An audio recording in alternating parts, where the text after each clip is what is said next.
I have a lot of books in my stacks, but some of them are a bit more intimidating than others.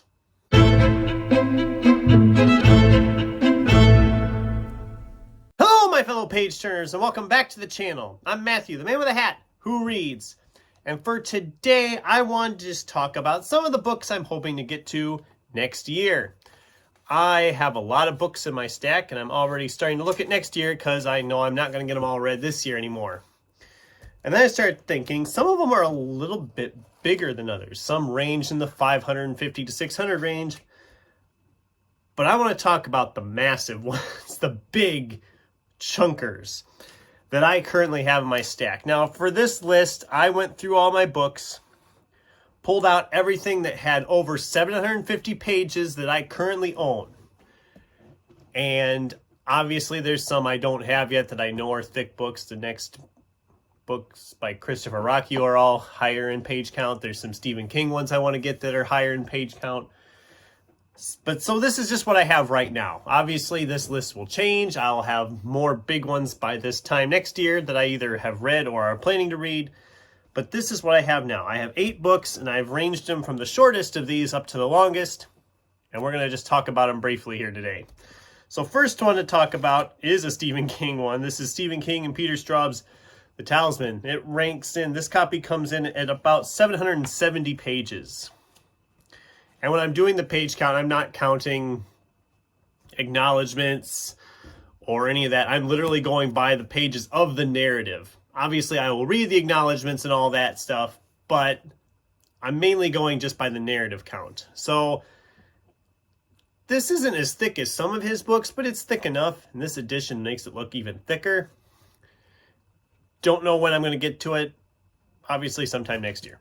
And that's, I might as well say that about all of them. So there'll be sometime next year. Then we have DJ Butler's Witchy Eye. Now, this is kind of like an alternate history look at the whole Salem witch trials type deal. North American alternate history with witches and Appalachian folk magic and all that. It sounded really interesting when I first heard about it, and I got it and didn't realize it was this thick.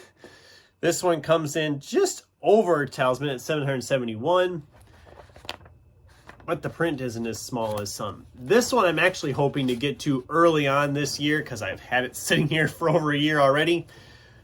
I might try to get to it in January, but we'll see. It is one I'm going to get to this next year, though, easily. Moving up, this one clocks in at 780 pages, and the print is pretty small in here. But this is Tad Williams' Otherland, Volume 1, City of Golden Shadow. I've enjoyed some of their stuff I've read by Tad Williams. I've heard this one's really good. An alternate world surrounded by secrecy is home to the wildest dreams and darkest nightmares. Okay, that sounds fun. But it's a big boy, and don't know when I'll get to it, but I will get to it hopefully next year. This one actually has the same amount of pages, but if you were to do this as a mass market paperback, it would probably be bigger. This is Chuck Wendig's Wanderers. This is 780 pages as well. There is a sequel to this out called, what is it called? Wayward, I believe it's called. But I haven't read this one yet. I like Chuck Wendig's stuff. This is compared to The Stand. It's apocalyptic and all that. And it's got a lot of advanced praise on the back cover. But I like Wendig's stuff, so I do want to get to this. I've been wanting to get to it for a while. It's just never kind of fit in. So hopefully sometime next year, I'll be able to tackle that big boy. All right. Game of Thrones, George R.R. Martin. This is 807 pages, this edition. Again, it's very thick. I'm going to be tackling this at some point. A lot of people I know have already read this. I am way behind on that. I'm thinking it'll be sometime this spring, this next spring. I've been debating whether I want to just do a complete fantasy February. Just everything in February be fantasy. I haven't decided if I'm going to do that yet. Lord knows I have plenty of fantasy, and a lot of them are big, thick boys, like Game of Thrones, and The Eye of the World by Robert Jordan. This is 814 pages, this edition, so it's, again, a pretty thick boy. I haven't read any of the Wheel of Time before. It's a series I've wanted to try. I've had this copy for 9 months now, almost a year maybe. It was before the shows came out, so it's been here a little while. I wanted to get to it this year and it didn't happen. Maybe next year, hopefully. I'm going to be trying a lot of big fantasy next year. As you're noticing a trend here, a lot of the books in this stack have been fantasy, but the last two are not fantasy. But they're also a lot bigger. Oh God, this one's heavy. Clocking in at 981 pages, and that does not include another almost 100 pages of appendix and notes and all that, is a book that's literally says inside a gargantuan mind-altering comedy. This is David Foster Wallace's Infinite Jest. It's a big boy. This was a library book I picked up at the library sale this summer because it's one I'd looked at different times and was going to read and never got to it. Seeing it on the library sale, I thought, okay, I'll get it. And I don't know when I'm going to read this thing. This is going to be a commitment because it's so freaking huge. And the print is also fairly small. So, and there's a lot of print on those pages. I don't know when I'm going to get to this. It might be next year. It might be a few years. I don't know. I do want to read it. I will read it at some point. But dang, it's going to be a commitment. I know that. I know that going in. It's going to be a huge commitment. And finally, the last one. This one I just actually got this month. I was filling out a book outlet order. I had some gifts I got people, and I was filling out with some stuff of my own. And I've been wanting to read this one for a while. Found a copy. It was $2.95. I thought, okay, for that, I will get it.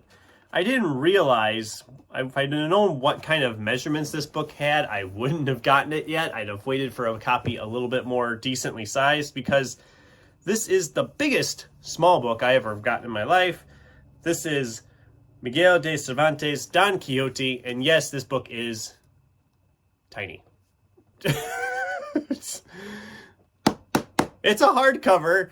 It's got nice gold trimmed pages. This was $2.95, like I said, but it also clocks in at 1,018 pages, and it has really small print because it's a really small book. I mean, putting it next to a typical size hardcover book, I mean, look at this thing. It's tiny. It's so freaking tiny. I mean, it's nice because I'll be able to like freaking carry it everywhere easily. It doesn't feel very heavy, even though it is a hardcover. But I'm sitting here thinking, God, this book looks so weird. It looks so small. I'm going to feel weird reading it. I'm like, I'm reading it. The pages are fairly thin pages, so it's going to take forever to make any progress in it. But it does have a handy bookmark in there with it, so woo! Like I said, I've wanted to read this one for a while. Hopefully, I can get to it this year. But I have a feeling if I do, it's going to take me a long, long time to get into this. Because, of course, as is typical, it's written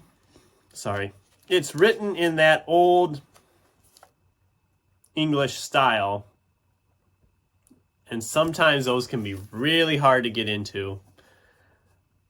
I'm yawning, as you notice, just thinking about it. So that is one I will be getting to at some point, hopefully this year, but don't be surprised if it's not until next year. And yeah, that was my list. I wanted to just kind of showcase all these massively huge books I have sitting around amongst all the regular normal size books I have. And maybe I'll do this list again next year and just see how many of these massive books make it from one year to the next. God, that's a heavy stack of books. And how many other thick books I add to the list over the next year. So what do you guys have sitting in your stacks that is freaking intimidating and huge? What books do you own that clock in over 750 pages that you haven't read yet? Let me know in the comments down below, and whether any of these, if you've read any of these, how much you enjoyed any of these. I'd love to get a discussion started with you. Thanks for watching, and until next time, keep turning pages.